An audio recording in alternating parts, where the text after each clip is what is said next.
নমস্কার বন্ধুরা, আমি পলাশ বিশ্বাস আর আপনারা দেখছেন পলাশ বিশ্বাস ভিডিওস। আশা করি আপনারা প্রত্যেকে ভালো আছেন আর আপনাদের বাগানের গাছগুলিও ভীষণ ভালো আছে। শীত প্রায় শেষের দোরগোড়ায় বন্ধুরা, সেভাবে ঠান্ডা কিন্তু এবছর দক্ষিণবঙ্গে আসেনি। তো যাই হোক, তার মধ্যেও আমরা শীতের বাগান করেছি, শীতের বাগানের ফুলগুলো ফুটে গেছে। এইবারে কিন্তু গরম আস্তে আস্তে পড়তে শুরু করেছে। আর অবশ্যই এই সময় গরমের ভিডিওগুলো অবশ্যই খেয়াল রাখবেন। প্রতিদিন গরমের যে সমস্ত ফুল ফল সবজি গাছের ভিডিও অবশ্যই আমার চ্যানেলে পরপর আসবে। আর সন্ধ্যে 6টায় প্রতিদিন ভিডিও আসে, তাই বলবো যারা এখনও চ্যানেলটি সাবস্ক্রাইব করেননি সাবস্ক্রাইব করে নিন, পাশে থাকা বেল আইকনটি প্রেস করে অল করে দেবেন আর বাগানপ্রেমী বন্ধুদের মাঝে শেয়ার করার অনুরোধ রইল। আর বন্ধুরা, আজকে থাম্বনেল আর টাইটেল দেখে ঠিকই বুঝে গেছেন যে কোন বিষয় নিয়ে আলোচনা করছি। হ্যাঁ বন্ধুরা, লেবু গাছে এই সময় ফুল আসছে প্রচুর পরিমাণে, এবং যাদের গাছে ফুল আসছে না বা স্বল্প পরিমাণ ফুল এসেছে তারা কী ধরনের পরিচর্যা করবেন বা ফুল আসার পরে কি কেয়ার করবেন সেটা আজকের স্টেপ বাই স্টেপ আলোচনা করব আজকের ভিডিওটাতে। তাই একটুও স্কিপ না করে সম্পূর্ণ ভিডিওটা দেখুন। আশা করি আপনার লেবু গাছ বাগানের ভরে যাবে ফুলে ফলে। তো বন্ধুরা, গুটি ঝরা কমে যাবে, স্ত্রী ফুলের সংখ্যা বৃদ্ধি পাবে এবং তার জন্য আসবে প্রচুর পরিমাণে লেবু। তো একটা জিনিস মাথায় রাখবেন বন্ধুরা, যে যখনই দেখবেন ফুল আসছে বা কুঁড়ি আসছে, তখন কিন্তু গাছের টবের যে মিডিয়া সেটা কিন্তু যেন হালকা ময়েশ্চার থাকে। কখনোই একেবারে ড্রাই করে দেবেন না। আর যাদের গাছে ফুল আসছে না তারা জলটাকে টেনে দিন, অর্থাৎ জল মাটি শুকনো রাখুন, গাছের পাতা হালকা ঝিমিয়ে যাবে, হলুদ হয়ে যাবে, তারপরে জল দিন। তো এইভাবে এই যে কেয়ারটা বললাম, এই দুটো জিনিস মাথায় রাখবেন। যাদের গাছে ফুল আসছে না তাদের গাছে ফুল আসবে। আর মাটি যদি হালকা ময়েশ্চার থাকে সবসময়, তাহলে ফুল ঝরা প্রায় 90% কমে যাবে। আর আপনার গাছ থেকে, গাছের ফুলগুলো থেকে দাঁড়াবে গুটি। তার জন্য কিছু খাবার দিতে হবে বন্ধুরা। যাদের কাছে ফুল আসছে না তারা, এবং যাদের কাছে ফুল এসেছে তাঁরাও এই খাবারটা ব্যবহার করবেন যেটা আজকে দেখাচ্ছি। এই সময় দাঁড়িয়ে নাইট্রোজেন জাতীয় কোনো খাবার টবের মিডিয়াতে দেওয়া যাবে না, দেবেন না।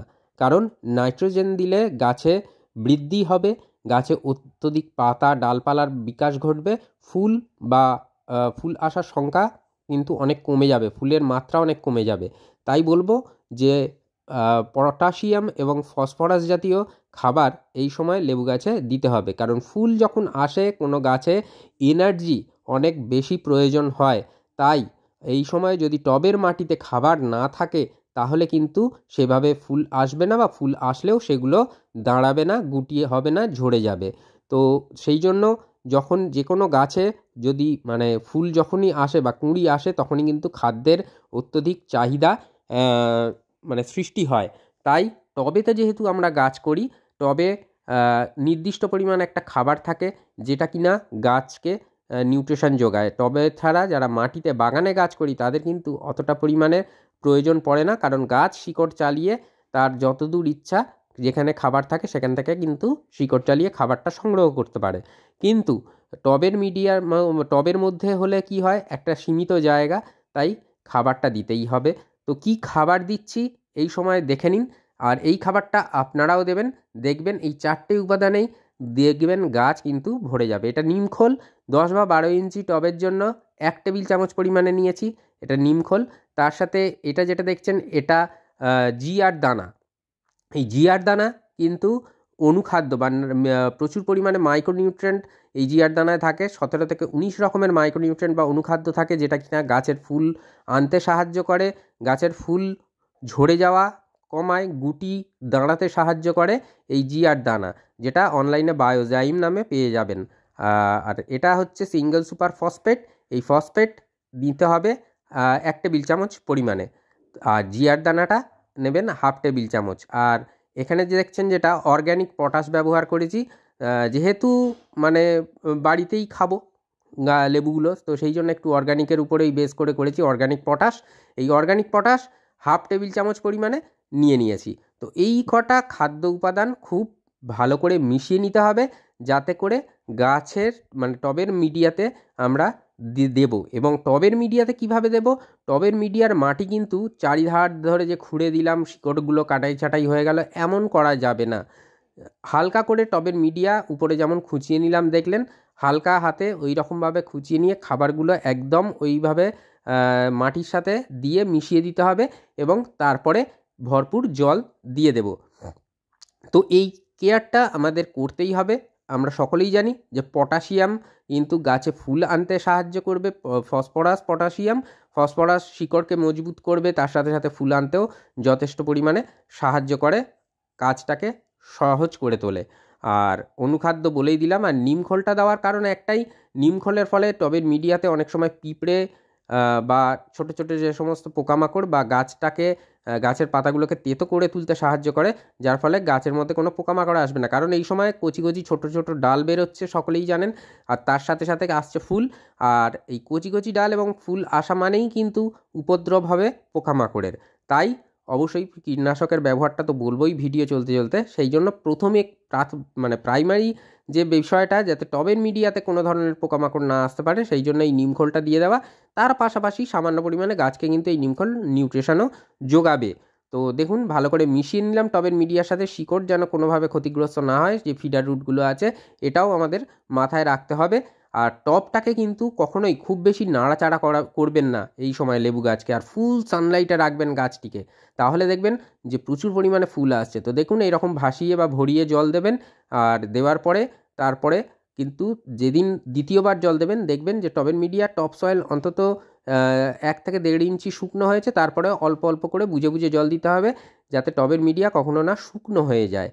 তো এটা মাথায় রাখতে হবে। তো দেখুন, আমার কিন্তু যে গাছ ভরে ফুল এসেছে এমনটা নয়, তবে এসেছে। তো তার কারণটা, যেহেতু ছাদে নয়, নিচে বাগান, রোদও সীমিত, ঘন্টা 3 রোদ পায়, তো তার মধ্যেও আসছে ফুল। আর এই লেবু গাছটা একটু দেরি করে ফুলটা আসে, আমি দেখেছি যে প্রবণতাটা একটু ফেব্রুয়ারির মাঝের দিক বা শেষের দিকে ফুল কিন্তু প্রচুর পরিমাণে দেয়। আর বছরে অন্তত 2বার থেকে 3বার এই লেবু গাছটায় থেকে আমি এই ফুল পাই, ফলন আসে। তো এটা পাতিলেবুর গাছ। তো যাই হোক, এরপরে এটা যেটা দেখছেন, আমি বুস্টার 2 দেখাচ্ছি, এর বিজ্ঞাপন দিচ্ছি না, বা এটা আমি ব্যবহার করতেও বলবো না। একটা প্ল্যান্ট গ্রোথ রেগুলেটর, যে কোনো প্ল্যান্ট গ্রোথ রেগুলেটর ব্যবহার হতে পারে আপনাকে। সেটা মিরাকুলান হতে পারে, বা এই বুস্টার 2 হতে পারে, বা প্ল্যানোফিক্স হতে পারে, যে কোনো পিজিআর মার্কেটে আছে প্রচুর, যেটা খুশি নিয়ে নেবেন। যারা বুস্টার 2 ব্যবহার করবেন, 1 লিটার জলে 1 ফোঁটা টবের মিডিয়া যেদিন খাবার দিলেন, তার ঠিক 2 দিন পরে এটাকে গাছের পাতায় স্প্রে করে দেব। তো এটা হলে হবে কি, যে গাছের যে ট্রাইকন্ড্রানাল বা ফ্যাটি অ্যাসিড গ্রন্থি যেটা আছে, সেটাকে উদ্দীপ্ত করবে, টবের মাটি থেকে দ্রুত খাবার নিয়ে আসবে, সঞ্চয় করতে সাহায্য করবে, এবং গাছের খিদে বাড়াবে। সর্বোপরি স্ত্রী ফুলের সংখ্যা বৃদ্ধি পাবে এই প্ল্যান্ট গ্রোথ রেগুলেটর ব্যবহার করলে। এবং এই বুস্টার 2 থেকেও অনেকটা ভালো কাজ করে কিন্তু মিরাকুলান, এটা আমি দেখেছি। তো এই মুহূর্তে আমার কাছে নেই বলে আমি দেখাতে পারছি না। তো যাই হোক, এটাই আপাতত স্প্রে করব। তবে যাদের কাছে মিরাকুলান আছে, তারা কিন্তু মিরাকুলানটা স্প্রে করতে পারেন। লেবু গাছের ক্ষেত্রে খুব ভালো একটা কাজ করে এই প্ল্যান্ট গ্রোথ রেগুলেটরটি।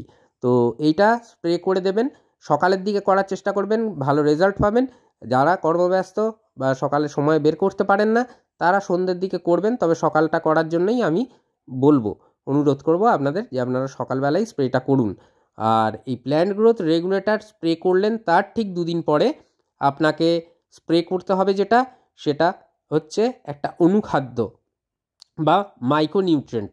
অনুখাদ্য বা মাইক্রোনিউট্রিয়েন্টের কাজ হচ্ছে যে ফুলের যে বৃন্তগুলোকে শক্ত করবে, তার পাশাপাশি ফুল আনতে সাহায্য করবে, এবং ফুল ঝরা বা গুটি ঝরা এগুলো কমিয়ে দেয় এই মাইক্রোনিউট্রিয়েন্ট বা অনুখাদ্য। যার মধ্যে আমরা মাটিতে যেটা স্প্রে মাটিতে যে খাবার দিই বা গাছে স্প্রে করি, সেটা হচ্ছে এনপিকে, অর্থাৎ নাইট্রোজেন, ফসফেট, পটাশ জাতীয় জিনিস আমরা দিই।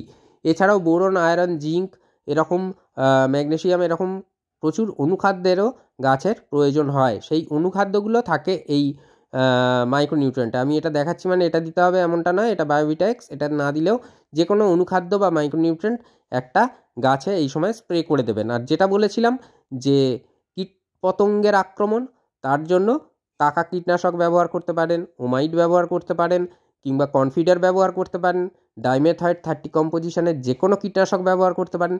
যে কোনো কীটনাশক 10 দিনের ব্যবধানে ঘুরিয়ে ফিরিয়ে দিন, তাহলে দেখবেন যে কীটপতঙ্গের আক্রমণের হাত থেকে আপনার গাছ বেঁচে যাচ্ছে, ভালো হচ্ছে, সুস্থ থাকছে। আর অন্তত 15 দিনের ব্যবধানে 2বার ফাঙ্গিসাইড একটু স্প্রে করে দেবেন, এবং টবের মিডিয়াতে সামান্য হলেও দিয়ে দেবেন। তাহলে দেখবেন আপনার এই লেবু গাছ ভরে যাবে এই পরিচর্যায়, এই সময়ে দাঁড়িয়ে। আশা করি বোঝাতে পারলাম। এরপরেও যদি কোনো ধরনের প্রশ্ন থাকে অবশ্যই কমেন্ট বক্সে প্রশ্ন করবেন। মন থাক চিরসবুজ, পৃথিবী হোক সবুজময়, এই বলে আজকে এখানেই সমাপ্ত করছি। আবার আসছি আগামীকাল ঠিক সন্ধ্যে 6টায়। খুব ভালো থাকবেন সকলে। মন খুলে প্রাণ খুলে বাগান করুন, আর বাগান করুন। বাগান করলে মন ভালো থাকবে, তার সাথে সাথে জীবনদায়ী অক্সিজেনটাও আমরা পেয়ে যাব। খুব ভালো থাকবেন সকলে। নমস্কার বন্ধুরা।